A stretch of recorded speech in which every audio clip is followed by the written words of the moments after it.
G'day everyone, it's Mike from Battlefield Accessories here. Pretty excited about our new release, which is our tabletop ready sci-fi passage system. So based on a 2-inch grid, printed on MDF, so really solid and durable. The set basically builds columns, wall sections in various sizes, there are doors and floor tiles. So it gives you complete flexibility to build whatever sort of system you like, or to work in with existing mats and printed material that's already available. So if you hang around for this video, you'll see some examples of the terrain and some construction videos. Enjoy. The part mix in Battlefield Accessories tabletop ready sci-fi passage system.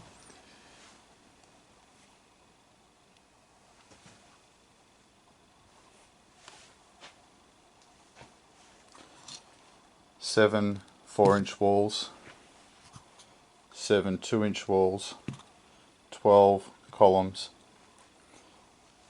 9 4-inch by 2-inch floor sections, and 36 2-inch squares.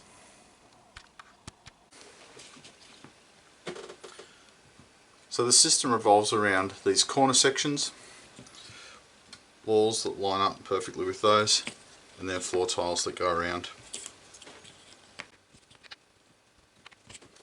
You have complete control over how you want your terrain to look.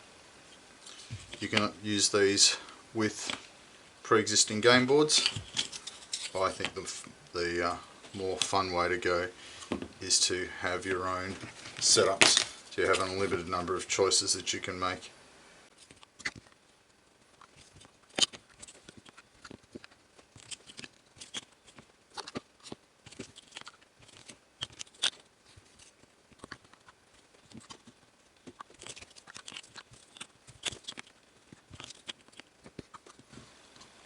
As you can see, I just keep building on and on. We've still got plenty of parts left, so you get a sense of how quick and easy it is to set up. Now onto the construction of the sci-fi tabletop ready terrain. So this sprue here is the sprue for the corners, and so I'm going to start by punching out the pieces that make up a corner.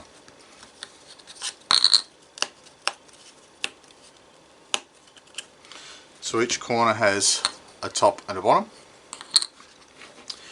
It has 4,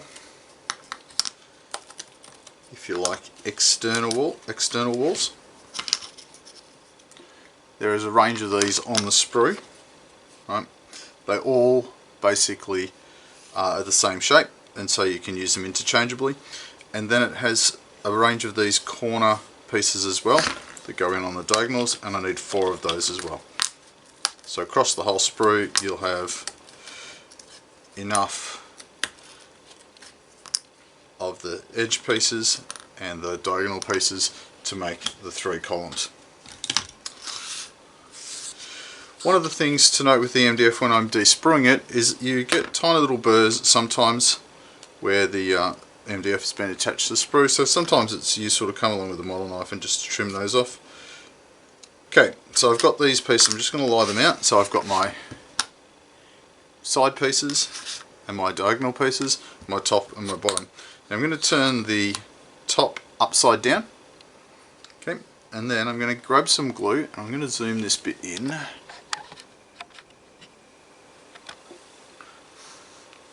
Just so as you have a sense of what's happening here. So I've got my normal PVA white glue. I've also got an old paintbrush handy. So PVA glue, old paintbrush handy, and this is just for cleaning up spills.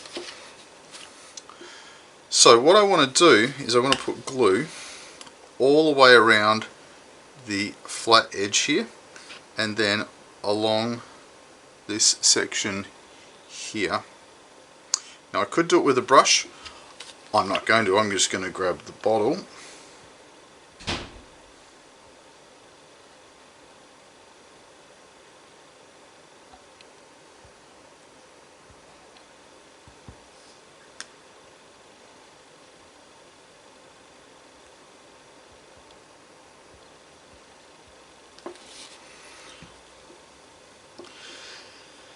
Now, the idea here is that I'm going to take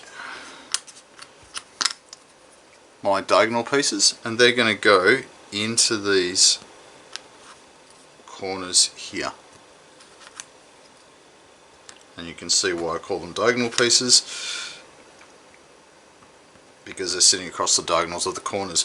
Now there is details on those pieces, and so you might want to check that you've got them the right way up. It depends on your own taste. There's no correct way for them to go. It's basically up to you. I'm going to take this top. Now on mine I've got quite a lot of glue in this section here, so I'm just going to spread that over using my oil brush.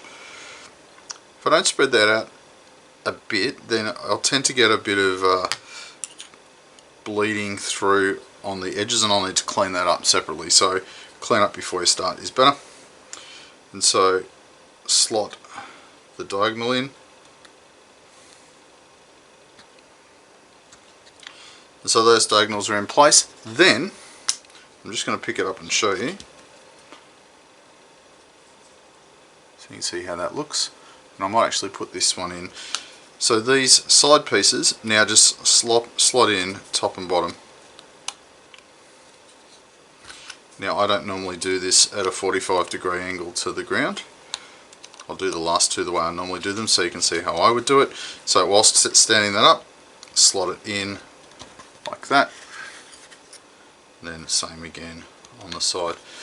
Give the whole thing just a little bit of a squeeze to make sure all of the pieces are in. And the way to check that, so if you look at the top here, each of these join sections is all nice and snugly in the join. Right, so that's good. I now put that aside to dry. On each sprue you'll have 3 of those, and in the kit you have 12 pieces, or 12 of these columns altogether. The sprues for the wall contain one large wall and one small wall, and a range of floor tiles. So the floor tiles are very straightforward. Just gently pop them out. Again, useful to come along with a knife, and just to trim off any excess MDF that's there from the sprue joints.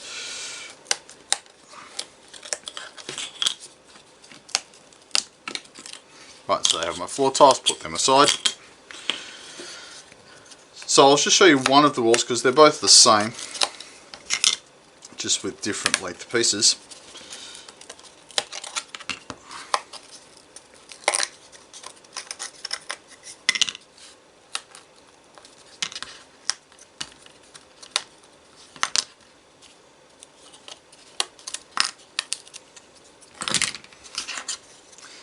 Now sometimes on the kits you'll have small pieces of MDF that have stayed in the join holes, so you just need to use, say, an old paintbrush and grab the end of it and push those out. So the walls consist of a base and a top, 2 sides and 2 ends. Now with all MDF kits my suggestion is that you do a dry fit first, so I'm going to take the 2 walls and stand them up, and there's only basically one way for these to go. Then I'm going to fit the top in like that, and then the 2 sides will insert in.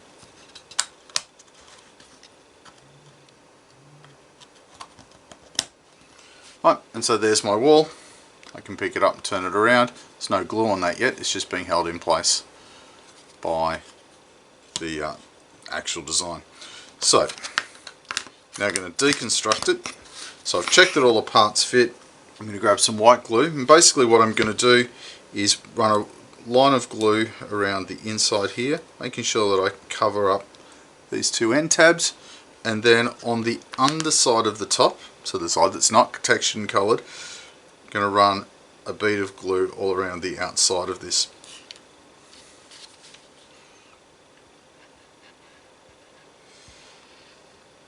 Have your old paintbrush handy, so if you get too much glue you can clean that up.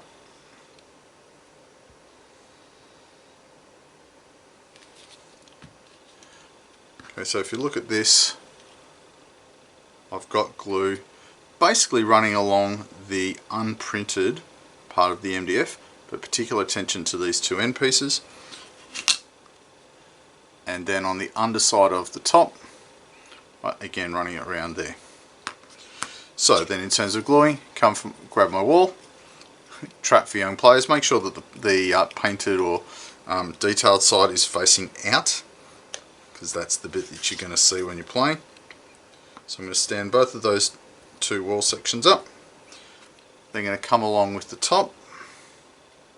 The best way I find to do this is to slot it on one side and then walk the other side in. Now you'll see when you squeeze that down you probably get a bit of glue, right? So I generally use my trusty old finger to wipe that off.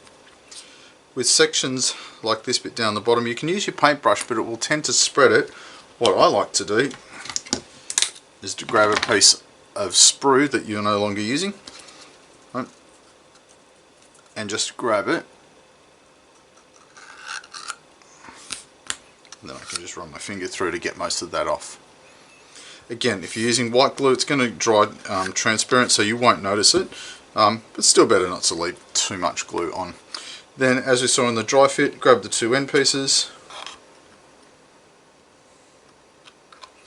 stand them up and put them in. Make sure that you've wiped any glue off. The final thing you want to do, this stands up pretty well in terms of being right angled, right, because of the way that it's designed.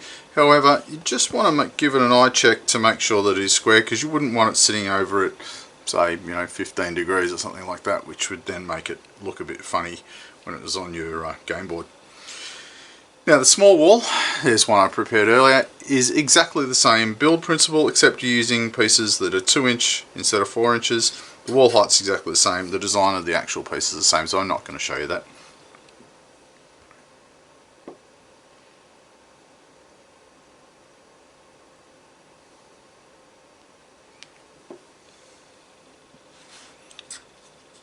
So there you have it. Construction. There are 3 sections. There are the columns, the long walls and the short walls, and of course a stack of floor tiles. Very simple kit to build, right? As the name says, tabletop ready. 15-20 minutes construction and you're good to go.